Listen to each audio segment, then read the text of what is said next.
I wanted to discuss with you the importance of posture when it comes to preventing damage to the discs, especially in the low back region. And an abnormally high percentage of my younger population have mid and lower back pain.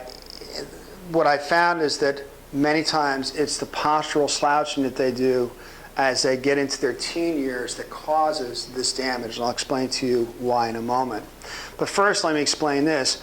The body is actually instinctually geared to actually work the way that it does from a young age.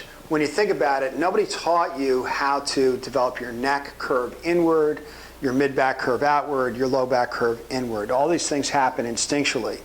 It's important to understand, too, that nobody teaches you how to walk, run, jump, do any of these amazing activities that we can do, because that's all hardwired within us for the body to express correctly. When, in fact, we approach the age where slouching becomes a cultural norm, then all of a sudden we're changing the dynamics of the way the body was meant to be used. The problem with that is that the muscles and ligaments through this area here become actually bowed outward and underactivated, and as a result literally go through a process of atrophy over time, weakening over time, which then cause this area to become less stable.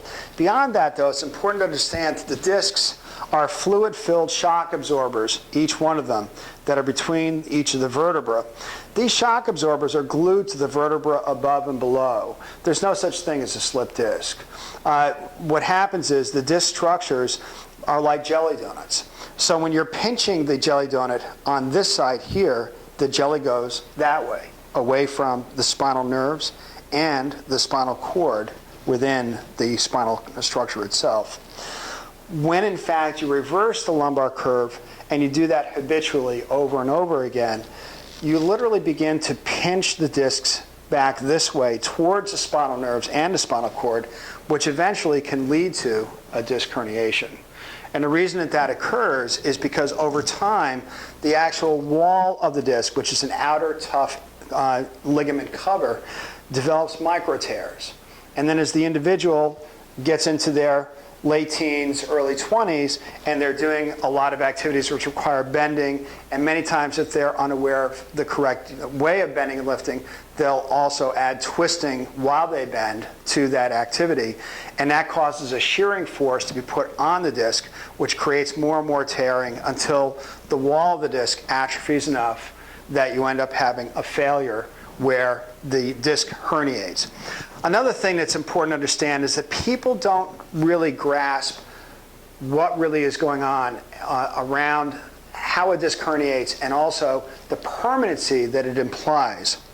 If you've ever seen a tire that has a bubble in a sidewall, that bubble is never going to go away. In fact, what you really need to do is get rid of the tire and get a new one. Well, unfortunately, you can't get rid of your discs, but once you have a bulge that forms within a disc structure, the only thing that's going to reduce that is when you're in your 60s and beyond, the disc literally loses some of its fluid. It's called desiccation. It dries out, and that will diminish some of the herniation. But other than that, a disc herniation is something that is a permanent weakness within the wall of the disc itself. And so once you've damaged it to that point, you have to do the actions necessary to prevent it from damaging more. One of the things that I need to do when I talk to people about their care and I do my intake with them is I actually have them sign what's called an informed consent. And with that informed consent, what that means is that they're filling out something to tell me that they don't have any loss of bowel and bladder sphincter control, leg strength, they don't have numbness in certain areas around their private parts or in their big toe region, they haven't got foot drop. If any of those things are present, that's an indicator that the nerve tissue that controls those things is literally beginning to die. And it's important to understand that when you end up having areas of the spine where you have enough disc herniation, which is occurring, it can literally cause compression of the actual spinal cord itself, causing a syndrome called cauda equina syndrome. The end of the spinal cord is like a horse's tail that runs out through this area. And when the disc structures are damaged enough centrally, where they're actually pressing it against the spinal cord itself, they can literally diminish the blood supply and cerebral spinal fluid flow to a broad area of the spinal cord and literally cause die-off of the nerves running out from those regions. That's how important it is to maintain the integrity of the spinal structure, because over time you can have total shutdown if the system becomes damaged enough.